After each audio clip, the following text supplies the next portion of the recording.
Hi everyone. Today we will talk about how to fix WhatsApp restoring from iCloud not working. To know how to fix WhatsApp restoring from iCloud not working, you should just go to settings like this. We will click.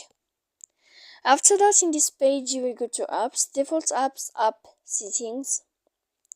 When you will see this list, you will go down to find the application of WhatsApp here, and you will enter. After that, in this page, you will go to click force stop. When you will end this, you will enter to storage. After that, in this page, you will click clear cache. And then you will go to click clear data.